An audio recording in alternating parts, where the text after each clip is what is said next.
नमस्कार, आप देख रहे हैं हर खबर हरियाणा और आपके साथ मैं हूं अमित शर्मा। मुख्यमंत्री मनोहर लाल के नेतृत्व वाली बीजेपी जेजेपी गठबंधन सरकार का मंत्रिमंडल विस्तार हो गया। करीब 2.25 साल के बाद इस विस्तार में 2 विधायकों ने मंत्री पद की शपथ ली है। इनमें एक मंत्री जननायक जनता पार्टी के कोटे से तो दूसरा मंत्री बीजेपी के कोटे से बना। जननायक जनता पार्टी के कोटे से टोहाना से विधायक देवेंद्र बबली, जबकि बीजेपी के कोटे से वैश्य समुदाय के डॉक्टर कमल गुप्ता ने मंत्री पद की शपथ ली है, जो हिसार से विधायक हैं। ये रिपोर्ट देखिए।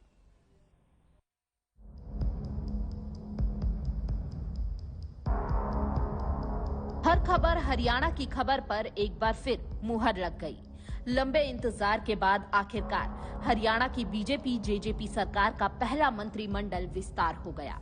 बीजेपी विधायक डॉक्टर कमल गुप्ता और जेजेपी विधायक देवेंद्र बबली को राज्यपाल बंडारू दत्तात्रेय ने मंत्री पद की शपथ दिलाई। मैं देवेंद्र सिंह बबली ईश्वर की शपथ लेता हूं कि मैं विधि द्वारा स्थापित भारत के संविधान के प्रति सच्ची श्रद्धा और निष्ठा रखूंगा। मैं भारत की प्रभुता और अखंडता को अक्षुण्ण रखूंगा। मैं हरियाणा राज्य के मंत्री के रूप में अपने कर्तव्यों का श्रद्धापूर्वक और शुद्ध अंतःकरण से निर्वहन करूंगा तथा मैं भय या पक्षपात, अनुराग या द्वेष के बिना सभी प्रकार के लोगों के प्रति संविधान और विधि के अनुसार न्याय करूंगा। मैं देवेंद्र सिंह बबली ईश्वर की शपथ लेता हूं कि जो विषय हरियाणा राज्य मंत्री के रूप में मेरे विचार में लिया या लाया जाएगा अथवा मुझे ज्ञात होगा, उसे किसी व्यक्ति या व्यक्तियों को तब के सिवाय जबकि ऐसे मंत्री के रूप में अपने कर्तव्यों के समय निर्वहन के लिए ऐसा करना अपेक्षित हो, मैं प्रत्यक्ष अथवा अप्रत्यक्ष रूप से संसूचित या प्रकट नहीं करूंगा। अहम डॉक्टर कमल गुप्ता ईश्वर साक्षिणम मत्वा प्रतिज्ञां करोमि वद विधि द्वारा स्थापित भारतीय संविधानम प्रति अटल विश्वासम श्रद्धां निष्ठा च स्थास्यामि। अहम भारत प्रभुताम अखंडताम रक्षितामि। अहम हरियाणा राज्यस्य मंत्री रूपेण व स्वकर्तव्याना शुद्धान्तकरणेन श्रद्धापूर्वक निर्वहणं करिष्यामि तथा भयं पक्षपातं द्वेषम् अनुरागं विना सर्वान् जनानु प्रति संविधान विध्यो अनुसारेण न्यायं करिष्यामि। अहम डॉक्टर कमल गुप्ता ईश्वर साक्षिणम मत्वा प्रतिज्ञां करोमि यत् हरियाणा राज्यस्य मंत्री रूपेण व मम विचारार्थ यह विषय आनीतो भविष्यति अथवा मम ज्ञातो भविष्यति तय विषयम् उपयुक्तं मंत्रिणं संबंधाधिकारिणं व विहाय प्रत्यक्ष रूपेण अप्रत्यक्ष रूपेण व अन्यान व्यक्ति विशेषानु न सुशिष्यामि तथा स्वकर्तव्याना सम्यक निर्वहन करिष्यामि। जेजेपी विधायक देवेंद्र बबली और हिसार से बीजेपी विधायक डॉक्टर कमल गुप्ता दोनों के मंत्री बनने के बाद एक बार फिर से हरियाणा मंत्रिमंडल में हिसार और सिरसा लोकसभा क्षेत्र का दबदबा बढ़ गया। इस मंत्रिमंडल विस्तार में जातीय समीकरण का भी पूरा ध्यान रखा गया है। कमल गुप्ता वैश्य समाज से हैं। सरकार में वैश्य समाज से कोई विधायक मंत्री नहीं था, इसलिए कमल गुप्ता को मंत्री बनाया गया है। सरकार में इन दोनों विधायकों के मंत्री बनने के बाद सीएम और डिप्टी सीएम सहित कुल 14 में से 2 पंजाबी, 5 जाट मंत्री, 2 दलित, 1 वैश्य, 1 ब्राह्मण, 1 यादव, 1 गुर्जर और 1 सिख समाज से मंत्री शामिल है। वहीं जेजेपी की बात करें तो 3 में से 2 जाट और 1 दलित मंत्री हो गया है, जबकि विधानसभा अध्यक्ष ज्ञानचंद गुप्ता वैश्य और डिप्टी स्पीकर रणबीर गंगवा प्रजापति समाज से हैं। टोहाना से जेजेपी विधायक देवेंद्र बबली को मंत्री बनाने के पीछे की वजह यह भी बताई जा रही है कि देवेंद्र बबली ने पूर्व सीएम भूपेंद्र सिंह हुड्डा के बाद सबसे ज्यादा वोटों से जीत हासिल की है। बीजेपी के पूर्व प्रदेश अध्यक्ष सुभाष बराला को हराकर विधानसभा पहुंचे। कांग्रेस छोड़कर जेजेपी में शामिल होने की देवेंद्र बबली की शर्तें भी रही हैं। साथ ही कई मौकों पर वो बगावती तेवर भी दिखा चुके हैं। यहाँ तक कि जेजेपी के प्रदेश अध्यक्ष निशान सिंह को उनके लिए टिकट की दावेदारी छोड़नी पड़ी थी। यानी जेजेपी में बगावत का खतरा लगातार बना हुआ था। ऐसे में उनको खुश रखने के लिए मंत्री बनाना जरूरी था। यानी आप कह सकते हैं कि देवेंद्र बबली की प्रेशर पॉलिटिक्स काम आ गई। हर खबर हरियाणा के लिए चंडीगढ़ से विकेश के साथ रवि चंदेल की रिपोर्ट।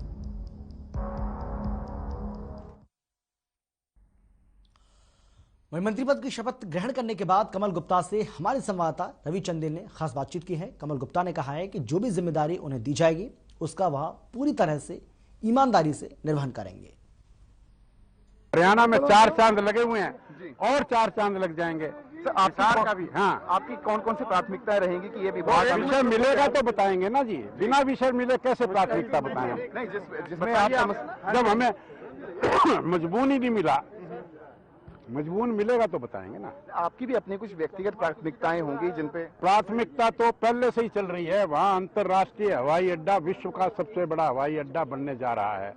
वहाँ की सभी सड़कें, आप आइए हिसार में, हिसार में आपको दिखाएंगे कि आप कहीं भी कोई ऐसी जगह नहीं है जहाँ सड़क नहीं है, जहाँ गली पक्की नहीं है। वाटर ट्रीटमेंट हमारा पूरा मिल रहा है। सीवरेज ट्रीटमेंट, हमने विधानसभा में भी प्रश्न लगाया था कि और सीवरेज ट्रीटमेंट प्लांट लगाने की आवश्यकता नहीं है, फुलफिल्ड है, सफिशिएंट। तो ये थे हमारे साथ नए मंत्री बने हिसार से बीजेपी के विधायक और नए मंत्री बने कमल गुप्ता, जिन्होंने साफ लफ्जों में कहा कि जब विभाग आवंटित किए जाएंगे उसके उसी रूपरेखा की तर्ज पर जो है वो काम किए जाएंगे ताकि धरातल पर जो है उन कामों को सुचारू तरीके से, प्रभावशाली तरीके से जो है वो इम्प्लीमेंट किया जा सके। चंडीगढ़ से हर खबर हरियाणा के लिए रवि चंदेल के साथ कैमरामैन किशन की। मंत्री पद की शपथ लेने के बाद देवेंद्र बबली से हमारे संवाददाता रवि चंदेल ने खास बातचीत की है। बबली ने मंत्री पद के लिए चुने जाने को लेकर सीएम का धन्यवाद किया। बबली ने कहा कि जनता के लिए काम करेंगे और जो जिम्मेदारी उन्हें दी गई है उसे पूरी ईमानदारी के साथ निभाएंगे भी। लंबे अंतराल के बाद गठबंधन की सरकार का मंत्रिमंडल के विस्तार हुआ है और मंत्रिमंडल का विस्तार आज यानी 28 दिसंबर 2021 को हुआ है। इस समय हमारे साथ मौजूद हैं जननायक जनता पार्टी से मंत्रिमंडल में शामिल हुए नए मंत्री बने देवेंद्र बबली।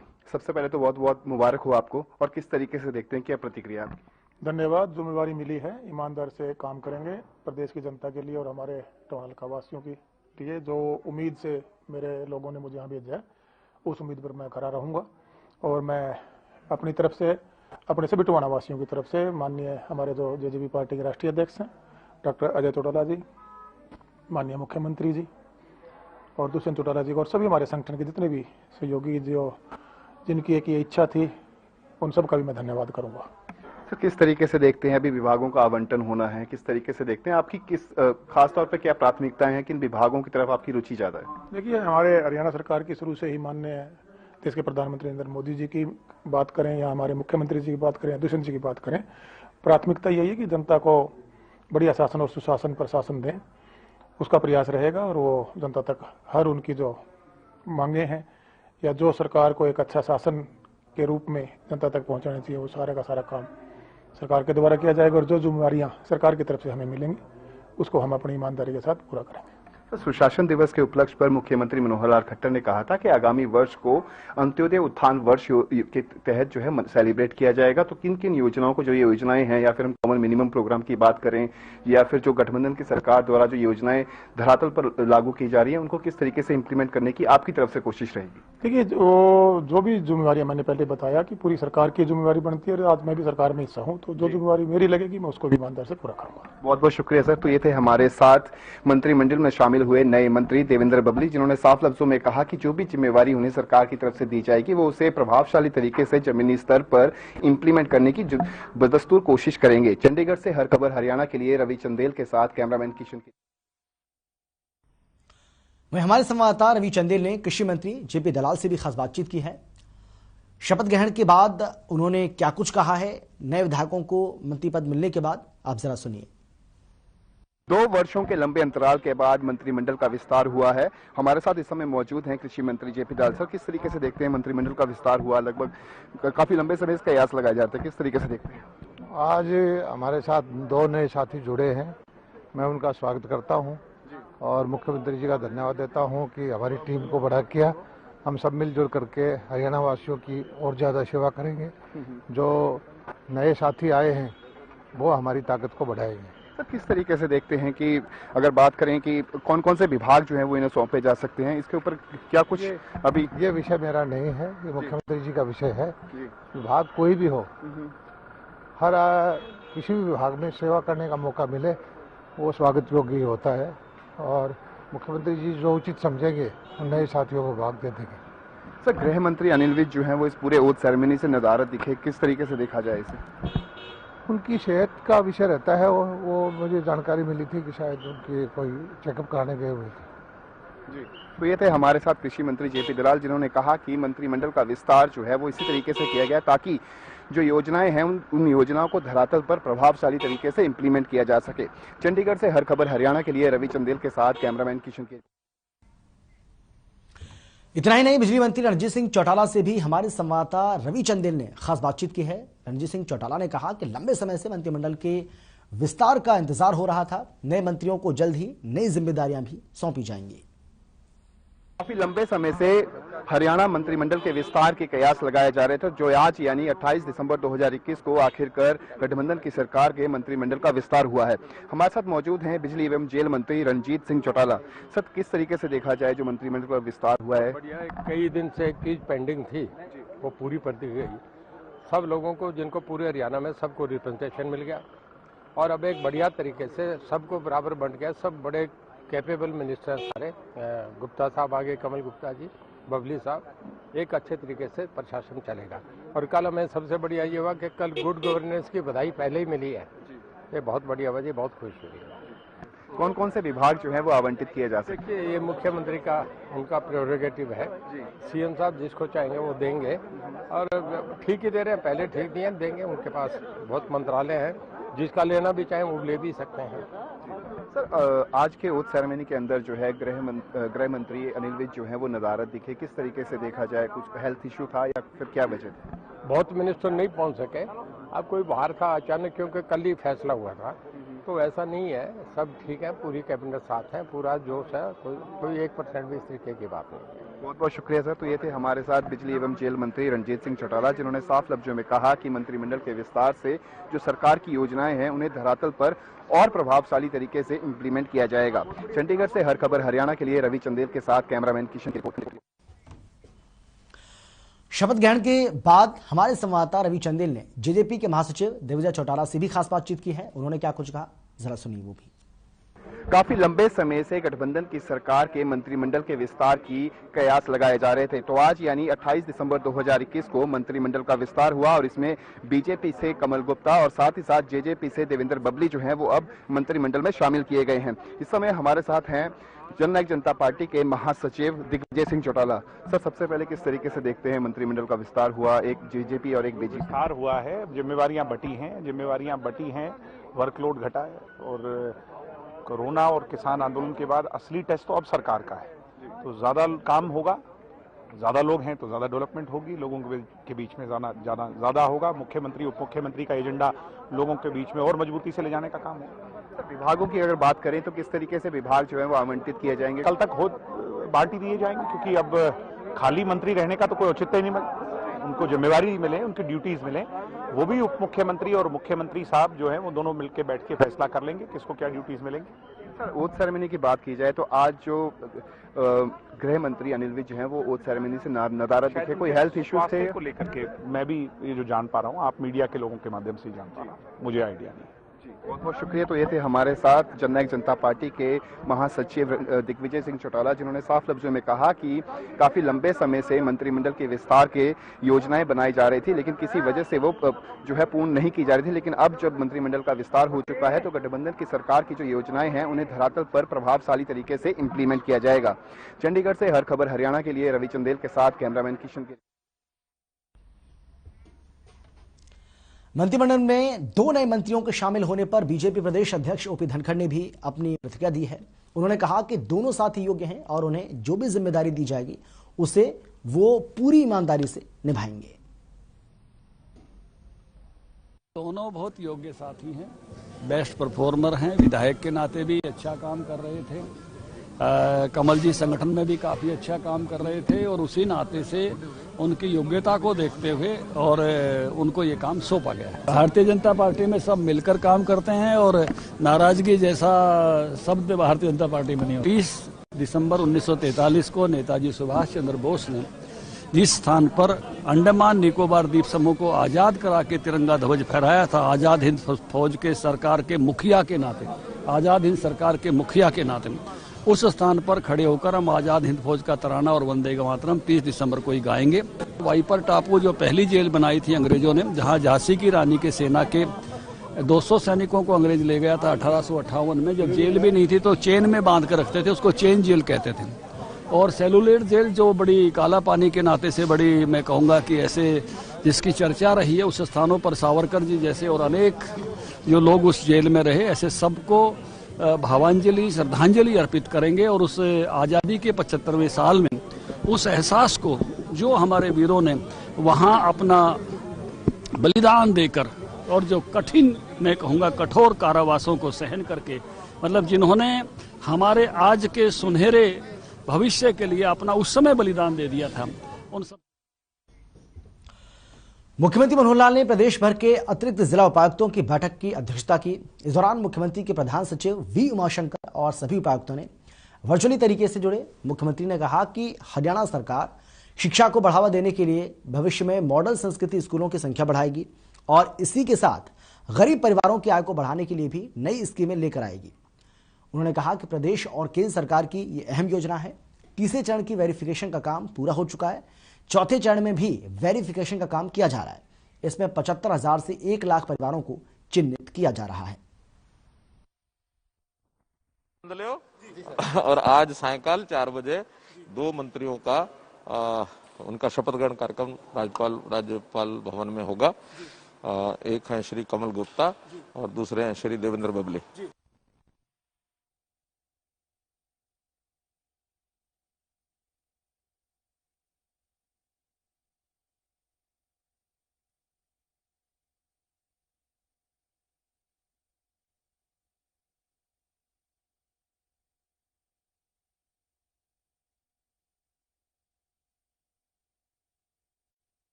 योनेक्स सनराइज प्रथम अश्विनी गुप्ता मेमोरियल सब जूनियर बैडमिंटन रैंकिंग टूर्नामेंट 2022 का आयोजन 2 से 9 जनवरी तक पंचकुला में होगा। तो वहीं स्पोर्ट्स प्रमोशन सोसाइटी ने इस बड़े खेल आयोजन को लेकर सभी तैयारियां पूरी कर ली हैं। विधानसभा अध्यक्ष और स्पोर्ट्स प्रमोशन सोसाइटी के चेयरमैन ज्ञानचंद गुप्ता ने मंगलवार को चंडीगढ़ प्रेस क्लब में प्रेस कॉन्फ्रेंस कर इसकी जानकारी दी। इसमें प्रदेश के मुख्यमंत्री मनोहर लाल मुख्य अतिथि होंगे। समारोह की अध्यक्षता विधानसभा अध्यक्ष ज्ञानचंद गुप्ता करेंगे।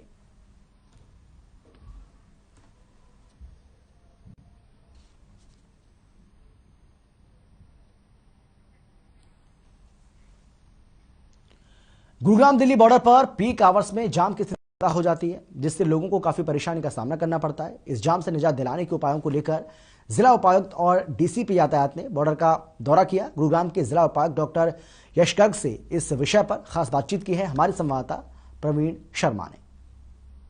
सरहोल प्लाजा पर पीक आवर्स में लगने वाले जाम को लेकर आज जिला उपायुक्त गुरुग्राम डॉक्टर यश गर्ग ने यहाँ दौरा किया है। डॉक्टर साहब से हम जानते हैं सर, किस तरह से यहाँ पर जाम लगता है, क्या निजात दिलाने की कोशिश की जा रही है? जी देखिए, यहाँ पे गुड़गांव शहर का भी चारों जो रोड हमारी बड़ी रोड्स हैं, जो सिग्नल फ्री रोड्स हैं, वहाँ से भी ट्रैफिक आके मर्ज होता है और बीच में फिर एमसीडी का यहाँ टोल कलेक्शन का प्लाजा भी है। तो दोनों वजह से यहाँ पे शाम को कम्यूटर्स को काफ़ी दिक्कत फेस करनी पड़ती है।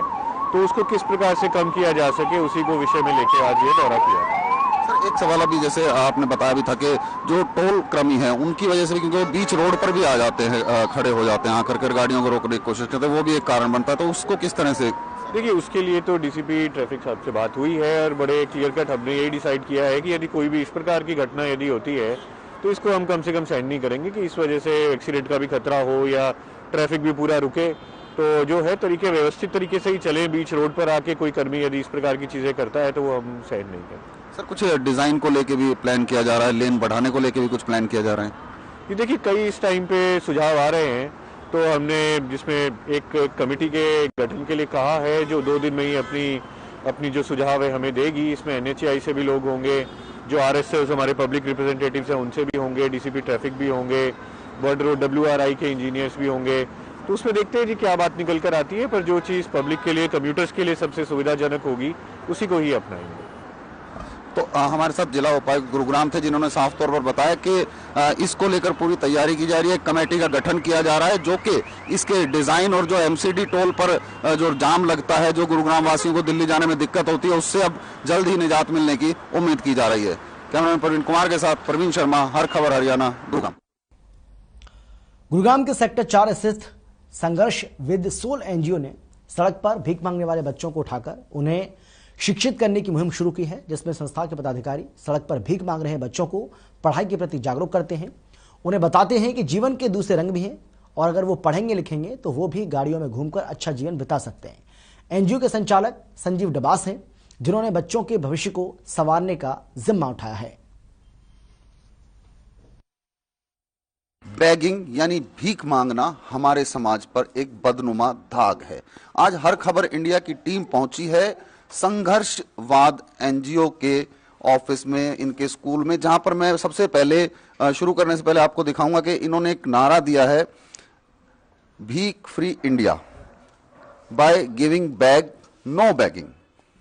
तो ये एक मुहिम है, इनकी शुरुआत की और इसी मुहिम के तहत हम इनके स्कूल भी पहुंचे, जहां पर मैं आपको दिखाना चाहूंगा ये वो बच्चे हैं जिन्होंने शायद कभी ना सोचा हो कि वो स्कूल में जाएंगे या अच्छी एजुकेशन पाएंगे, लेकिन इस संस्था की तरफ से स्कूल खोला गया और इन बच्चों को यहाँ पर लाया गया है, सड़कों से यहाँ पर लाए हैं ताकि ये अपना जीवन स्तर को सुधार सकें। और इसी में हमारे साथ इस NGO के संचालक हैं संजीव डबास। हम उनसे जानते हैं कि किस तरह से आप इस मुहिम को अंजाम दे रहे हैं। अभी तक कितने बच्चों को आप सड़क से स्कूल तक का राह दिखा पाए हैं? नमस्कार जी, सबसे पहले तो हम आपको बताना चाहें कि हमने स्कूल निःशुल्क फ्री यहाँ पे शुरुआत की थी। हमने उन बच्चों के लिए किया था जो बच्चे स्कूलों में नहीं जाते हैं, पेरेंट्स नहीं भेजते हैं, तो उनको हम एक मनोरंजन का साधन करके यहाँ पे हमने शुरुआत की थी। तो जो हमने भीख फ्री इंडिया मुहिम शुरुआत की, इसकी हमने 22 दिसंबर को शुरुआत की है।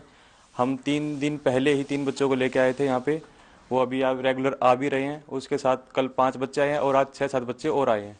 तो देखो उसमें डेली हर दिन बढ़ोतरी ही हो रही है। तो कहीं ना कहीं जैसे एक कोशिश जब भी कोई संस्था करती है तो एक चीज आड़े आती है कि इसी से हमारा घर चलता है, मतलब बैगिंग से, और आप इन बच्चों को ले जाओगे तो हम कहाँ जाएंगे। तो उस समस्या से आप कैसे निपटते हैं, कैसे समझा पाते हैं इनके माँ बाप और पेरेंट्स को? देखो, हम सबसे पहले तो हमारा कन्वेंस बच्चों को करने का होता है कि इनको बताते हैं कि पढ़ाई किस लिए जरूरी है। हम इनको बताते हैं कि आपका मन नहीं करता कि गाड़ियों में जाना, कोट पैंट पहनना, टाई लगाना, तो ये, और जब यहाँ पे आते हैं इनको दिखता है कि हम सिर्फ अकेलौते नहीं, और भी बच्चे हैं जो सब पढ़ रहे हैं। पढ़ने के साथ साथ यहाँ पे मनोरंजन का भी साधन हो रहा है, डांस, नाच कूद, खेल कूद, एक्टिविटी हर जगह होती रहती है। तो इनको बच्चे के लिए यही ज़्यादा ज़रूरी है। बच्चों को जब समझ में ये आ जाएगा कि पढ़ना बहुत ज़रूरी है, तो धीरे धीरे देखते देखते हर बदलाव जरूर आएगा। एक बहुत बड़ा ये बदनुमा दाग है हमारे समाज पर भीख मांगना जो है, क्यों हम अक्सर रेड लाइट पर हर जगह देखते हैं कि बच्चे भीख मांगते रहते हैं। तो ये मुहिम आप कहाँ तक ले जाने की उम्मीद है, क्योंकि इसमें बहुत बड़ा खतरा भी है, काफी लोगों ने पहले भी कोशिश की है इसमें। हमारी सभी लोगों से, सभी आपके मीडिया के माध्यम से बताना चाहूँ, सभी दर्शकों से सिर्फ हमारी यही अपील रहती है कि आप भीख देना बंद करें। अगर हम खुद भीख देना बंद करेंगे तो डेफिनेटली बदलाव जरूर आएगा। आपने देखा होगा रूरल एरिया में कहीं बहुत ही ना के बराबर भीख मांगा जाता है। जितने पढ़े लिखे समझदार लोग होते हैं वहीं पर ही ज़्यादा भीख मांगा जाता है। तो कहीं ना कहीं हम पढ़े लिखे लोग ही ज़्यादा इस चीज़ को बढ़ावा दे रहे हैं। अगर हम खुद बदलाव करेंगे तो जरूर डेफिनेटली बदलाव जरूर आएगा। चलिए, हमारे साथ अब जो इन बच्चों को पढ़ाती हैं टीचर, क्योंकि सबसे बड़ा चैलेंज इन्हीं के लिए है, त्रिशा है ये। त्रिशा, आप इधर आए, किस तरह से आप इन बच्चों को पढ़ाती हैं, किस तरह के चैलेंजेस आते हैं इन बच्चों को पढ़ाने में, क्योंकि नॉर्मल बच्चों को पढ़ाना और इन बच्चों को पढ़ाना? सर पहली बात तो ये कि इनको बिल्कुल भी, इनके पास जो होता है मैनर्स बिल्कुल नहीं है। तो पहले तो उस पर हम फोकस करते हैं कि इनको कैसे क्या चीज़ें, किससे क्या बात करना है, खाना कैसे खाना है, उठना कैसे है, बैठना कैसे है, गुड मॉर्निंग विश करना, गुड आफ्टरनून विश करना, ये सारी चीज़ें पहले हम इनके मैनर्स के बारे में सबसे ज़्यादा फोकस हम इनके मैनर्स पे करते हैं। उसके बाद इनकी जो एजुकेशन है, इनको बेसिक चीज़ें नहीं आती है, लाइक ABCD 1 2 और सम वगैरह भी, ये सारी चीज़ें नहीं आती है। तो वो सारी चीज़ें पहले उस चीज़ पे हम फोकस करते हैं कि पहले वो सारी चीज़ें इनको सिखाएं हम। मेरा यही कोशिश है कि मैं बहुत अच्छा इन लोगों को बना के भेजूंगी। चलिए, हर खबर हरियाणा की भी है आपके साथ विशेष कि आप इनको अच्छा सा बनाएं। अब ये देखिए, बच्चे हम इनसे ही पूछते हैं, पहले नहीं पढ़ते थे और अब पढ़ते हैं, अब कैसा लग रहा है पढ़ते हुए? अच्छा। जो आप बैग पहले क्यों नहीं पढ़ते थे? वो बैग मेरा नहीं था, वो जिसका था वो आज आए नहीं, वो उन्होंने टांगा आए। हो रहा उनका पूछो, ये वाला बैग अच्छा था, ये वाला बैग अच्छा है, जो भी आते ये वाला बैग अच्छा है, अब से भीख नहीं मांगो। क्या क्या मिलता है आपको यहाँ पे? यहाँ पर खाना पीना सब कुछ, पढ़ाई लिखाई, कभी पोयम। हाँ। चलो, पहले आप दूसरे बैग को लेकर घूमते थे, अब पढ़ाई का बैग लेके घूम रहे हो, कितना अच्छा लगता है तुम्हें? ये जो पढ़ाई का बैग है वो बहुत अच्छा लगता है। पहले कौन सा बैग था आपके पास, बताओ? पॉलिश का। जूते पॉलिश करते थे। देखिए, ये बच्चा जो है, नाम क्या है? राजा बाबू है, और ये पहले सड़क पर जूते पॉलिश करने का काम करते थे, लेकिन इस NGO की मदद से आज ये स्कूल में, और इनके हाथ में कॉपी है और ये पढ़ाई करते हैं अब। और पढ़ के क्या बनना चाहते हैं? हम पुलिस। ये देखिए, पढ़ के पुलिस बनना चाहते हैं। मतलब अगर समाज में भिक्षावृत्ति को रोकने को लेकर जागरूकता लाई जाए और इस तरह के कुछ और लोग प्रयास करें, तो ये जो हमारे समाज पर बदनुमा धाग है भीख मांगने का, ये रुक सकता है। कैमरामैन प्रवीण कुमार के साथ प्रवीण शर्मा, हर खबर हरियाणा, गुरुग्राम।